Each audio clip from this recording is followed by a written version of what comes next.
Hey there, welcome to today's Word of the Day video. The word I chose today is vision. I'm using Strathmore art tiles today. They're square pieces of acid-free cardstock. They're really great to doodle on with paint pens or gel pens. And I'm also going to use a bunch of paint pens, POSCA and Molotow. The reason I chose this word is because a few years ago I had 2 torn retinas, and ever since then I get checked out at least once a year. So yesterday I had an ophthalmologist appointment. Everything went really great. So I'm super happy, a little bit relieved. I kind of knew that things were fine, but it's always nice to get checked out. So I went to grab this green Molotow, and the tip is just petrified. Usually if one of the tips of my paint pens is a little dried out, I will definitely wash it out. I have a couple videos where I show you how I wash out paint pen tips when they get dried out, but this was super petrified and I had already washed it out once before. It was definitely time to change the tip. Luckily, I had some tips handy so I could do it right now.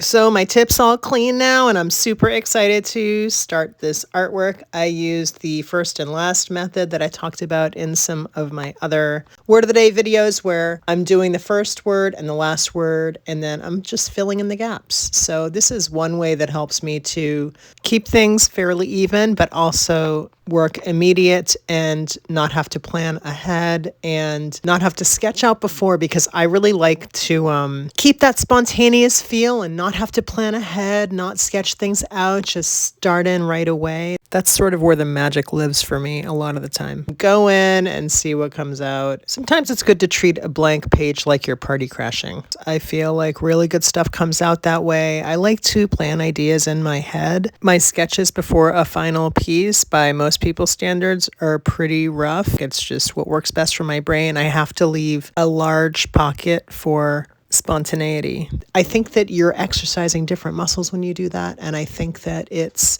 really beneficial creatively to leave room to change your mind. The more you do it, the more you surprise yourself, because you get better at just working on the fly like this the more you do it. And then you get better at making decisions when you get into a crossroads situation in your piece. And then when you feel like you've made an error that you need to address, it's much easier to sort of pivot and to find a way to work with what you've done and get back on track. And the whole process feels more natural. You're in the zone. It's just much more organic when the muscle memory is already there and primed for you. I personally have learned about myself that the more I work and rework the concept, kind of the more magic gets taken out of it. So I'm always trying to keep in mind not to do too many sketches before doing a final. And this is for client work, whatever, it doesn't matter. I just don't like to overthink my process too much. If I have a good idea, if I have a good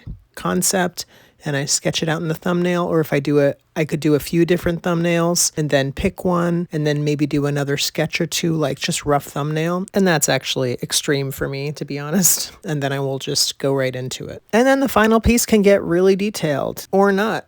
That's like a non-issue. It's really the idea portion beforehand. If I have a good nucleus of an idea and then I have a good visual concept, I don't like to overwork that concept before I start to go into my final.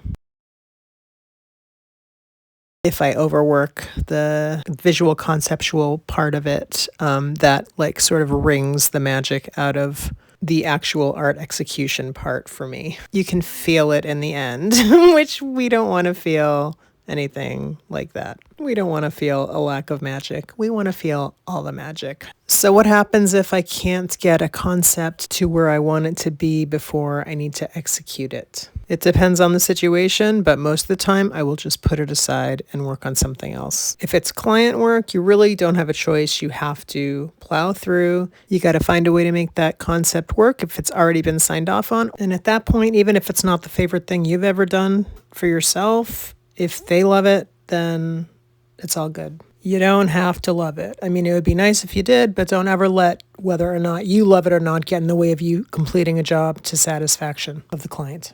And if you can't get a concept to work for a client, find another equally good concept and try and make that work and see if you can sell that one.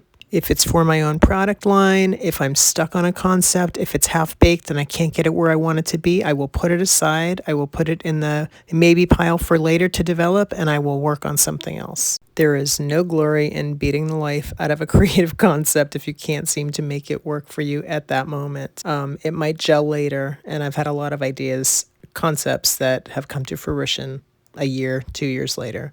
Well, that was a tangent. Let's get back to the art a little bit. Oh, wait, before I do that, let me address the elephant in the room. The word of the day videos so far have been real-time art with real-time voiceover at the same time that I'm doing the art. There's quiet moments, there's some dead space. Today I decided to do something a little bit more fast-paced. I'm experimenting to see what style of video you all like better. So today I'm trying the voiceover and a more edited style of art process video. Similar to the Chatty sketchbooks on the channel, let me know if you prefer this style or if you like the slower, more real-time vibe. I want to create what you like the best, and I'm open to doing both. If you like both, I'll do both. If you prefer one way or the other, I'll focus on that instead. I'm going to put a poll up in the community tab so you can take the poll, and that would be really helpful. If the more edited style of video, the one you're watching now, becomes the style that I end up using for these only, then there will be less of these uploads per week because they do take a lot more editing time. So I'm open to both or either. Just let me know your thoughts, and you can also leave your thoughts in the comments as well. Thanks. Okay, now let's get back to the art. So this piece basically came out to feel like just a nice little doodle today. So sometimes I will notice that my stuff just looks like a doodle until the very end, and then it looks like something a little bit more than a doodle. Than a doodle. And this is coming out to be that way. It feels like a doodle when I'm doing it, and then as I'm adding more embellishments and time goes on and I'm making more little decisions here and there, you know, in the end it feels like more than a doodle, I guess. Anyway, so this was really enjoyable, and I think my favorite part was like looking at it in the end and thinking, I just made this cute little thing, and it really just felt like I was just having a little doodle time.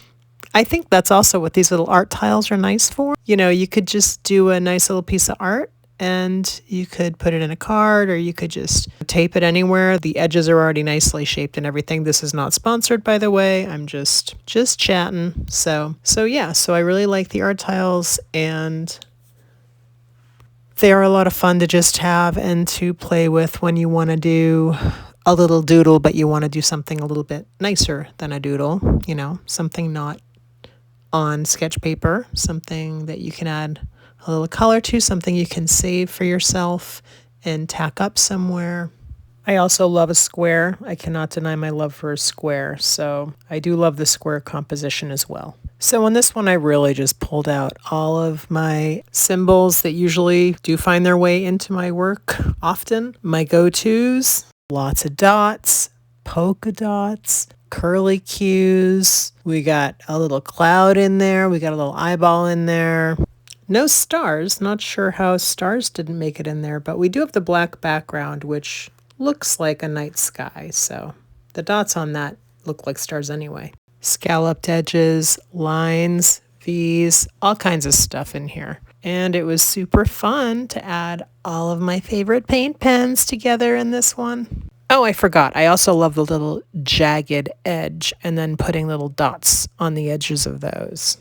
Decided to make rainbows part of the theme too, because the rainbow eye with the little cloud, that started it. And really, when are rainbows not appropriate? Never. Actually, the color palette probably started it from the beginning, because I was thinking cloud, rainbow. I was mentally planning out the arc that Vision is on with a cloud underneath it, and I knew that rainbows would factor in some way. Anyway, so we got a little rainbow around the eye, which is nice too. And now I'm just adding finishing touches. I'm adding some dimensional lines to give a little bit of spatial quality for the letters and then for other elements, echoing that around, and we're good to go. Also, please excuse my gravelly throat today. I've been having a sore throat for the past few days, so trying to get it under control. Thank you so much for joining me today on this journey of my word of the day. If you like this video, please do hit that like button. And if you like my content, I would love it if you would subscribe to my channel. That's only you know whether or not my channel is right for you or not. But just know that if you do like my content and you do subscribe, it is extremely appreciated. Thanks. And how do you feel about a little tape pulling ASMR? Should we do that right now? I think we should.